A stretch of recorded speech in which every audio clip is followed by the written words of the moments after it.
Hey everybody, it's Jason Blaha here, and in the last day I had two different people ask me a question about my novice program that prompted me to realize this is something that we need to talk about a little more.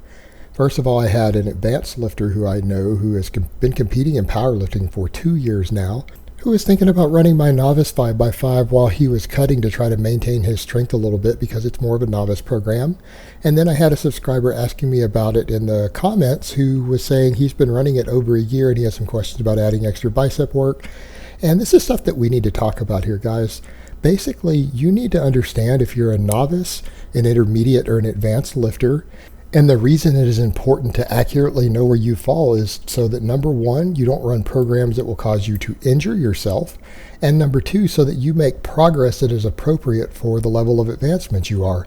So a lot of people, when you tell them, hey, you're still a novice or you're an intermediate or whatever you happen to be, and they feel like they're an advanced lifter because they've been lifting X number of months or years, they get insulted and they feel like you're calling them lazy or a bad person or something like that. But the truth is, you're not. That's not a moral judgment at all.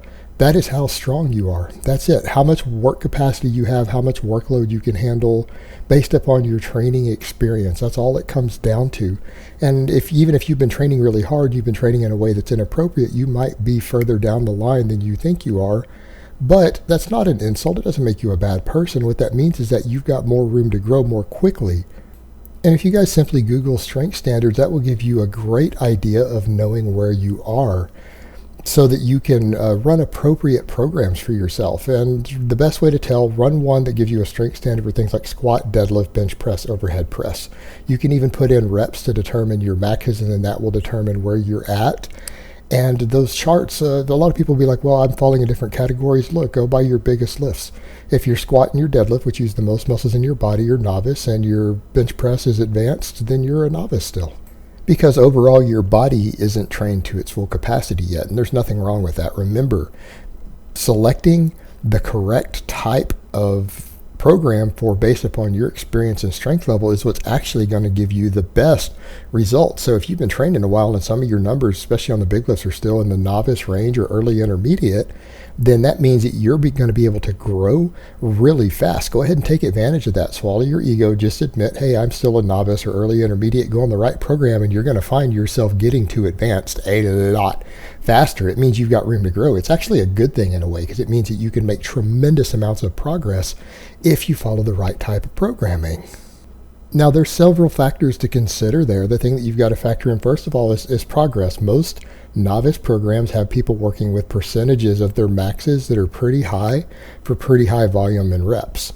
And they have you progress really, really fast. So what that means is that you're going to make fantastic gains. Like a novice type program, anyone who it is appropriate to run is going to re-hit their noob gains. If you haven't finished out your noob gains and you're still a novice, because say some of your biggest lifts are still in that range, you're going to grow really fast on a novice program. It's going to let you progress like crazy. You're going to get bigger and stronger pretty quickly. You're going to be one of those people who's probably going to be able to gain like a pound of muscle every month, which is, phenomenal. And it could be due to the fact that you've let a lot of things lie, because maybe you focused only on your chest and your arms and given your back and legs very little work. Well, if you've done that, you're going to find that you're going to be able to hit new growth spurts on an appropriate program. Same thing with a true novice lifter. You've only been lifting a few months seriously, and maybe you piddled around in the gym before that. You're definitely a novice. And if you get on an appropriate novice program, such as my novice 5x5 or my linear hypertrophy program, which are in my programs playlist. There's also another good one out there called All Pros. Even hypertrophy specific training might be really appropriate for a novice. Those are all viable programs. And for, again, those who are purely strength based, stuff like starting strength would be my recommendation. These are all absolutely viable programs for novices, people who have been training seriously for less than a year.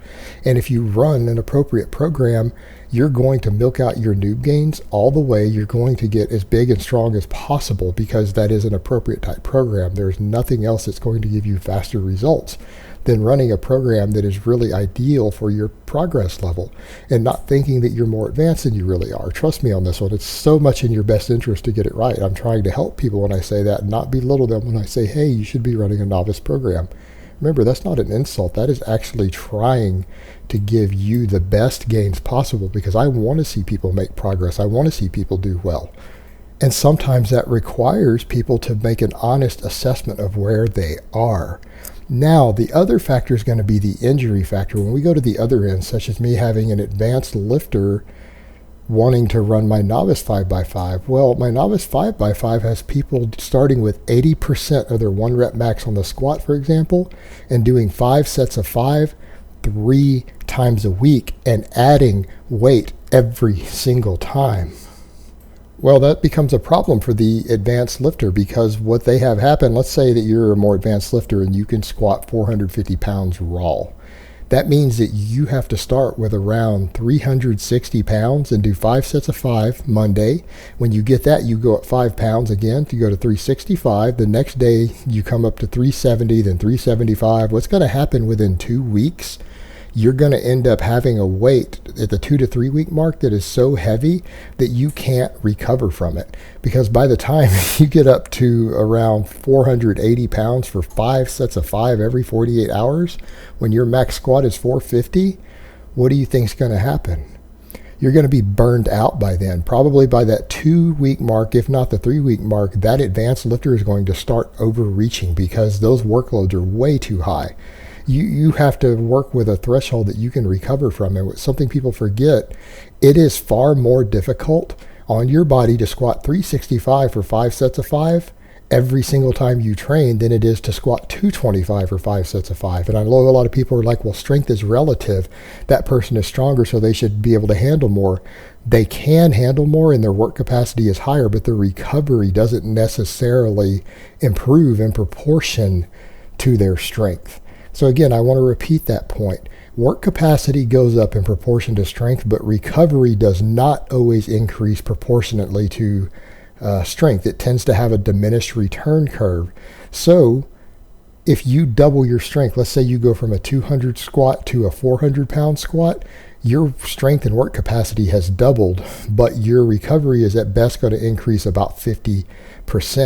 So while you might be able to So what that's also going to mean is that if you can lift double the tonnage, it's going to take you longer to recover from lifting double the tonnage, the same reps and sets with double the weight, than it would have when you were weaker. It's going to take you longer to recover from it, or you're going to have to reduce the workload. You might be strong enough to do double the tonnage, but it's going to take you longer to recover. So you might only want to increase the tonnage by 50%. Or you're going to have to take longer between training sessions or have more lighter sessions between there to accommodate the additional recovery. So the more advanced you are, that means the stronger you are in relation to your body weight generally.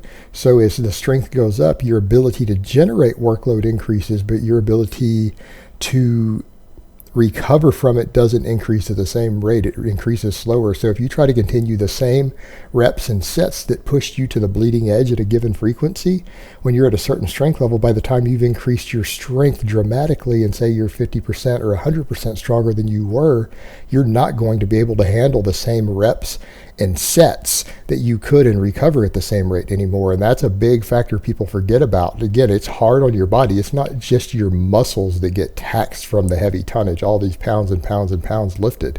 It is your joints, it's your connective tissue, and it is your central nervous system. And once those things get fatigued, they need time to recover.